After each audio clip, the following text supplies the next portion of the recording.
Good morning all.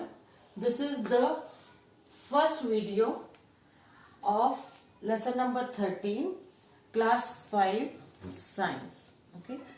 The name of the chapter is Knowing Our Environment. Today we are going to start the new chapter, Knowing Our Environment. So when we are talking about environment, what does this mean?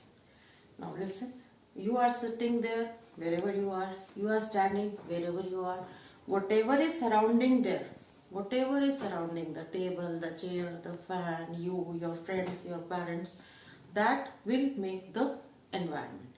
In that plants are also included, in that the animals, the pets, the insects, that also is included. Okay. So the definition of environment is anything that surrounds us.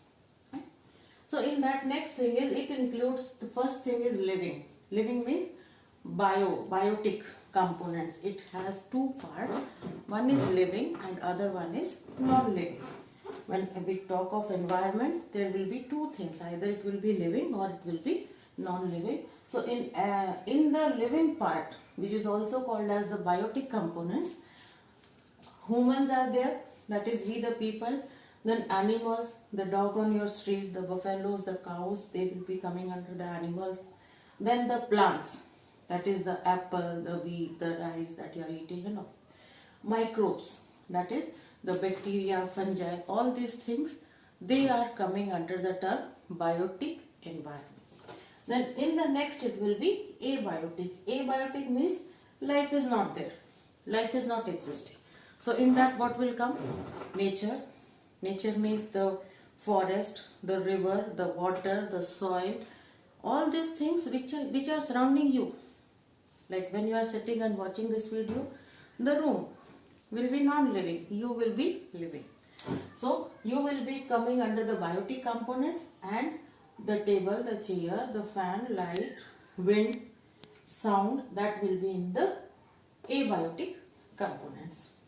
So the first thing is the abiotic components, that is how is the forest distribution, how is the wind, how is the water there in a particular place, that influences the nature of living organisms. What kind of animals will be found, what kind of plants will be found, behavior and distribution. Behavior means how they will react, what they will do, like those living in the desert area, they will be adapted to live in the desert area. Those living in the island temperature, the conditions of island, they will adapt them to live in that particular area. The plants and the animals will adapt them, will change them according to the climate. Okay. So next thing is the biotic environment. They are having different categories. In this first one is the producers.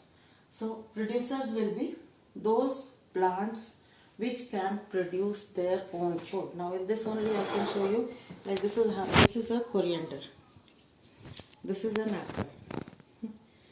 They grow on their own and then they make their own food. This also, the green plants, they make their own food. The plants, they make their own food.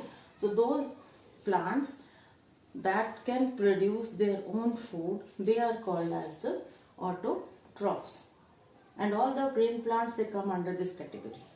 So next is the consumers. So those in the consumers, it is herbivores, carnivores and omnivores.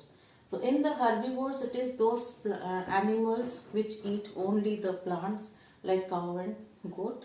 Next one is carnivores, which eat only the flesh, like tiger and lion.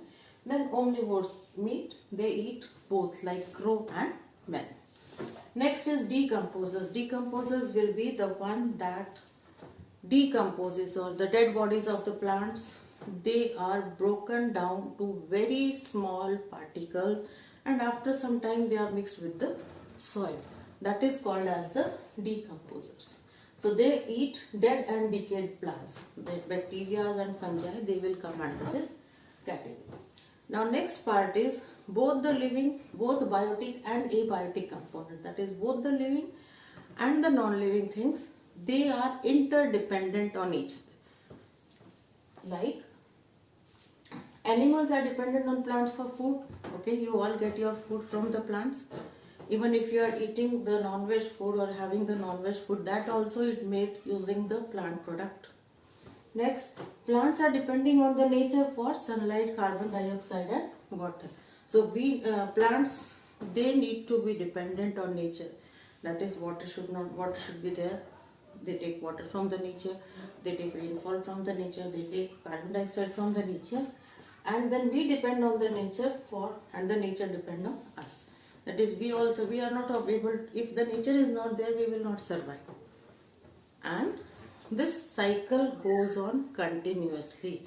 That is, the biotic components, living components, and the abiotic components, the non-living one.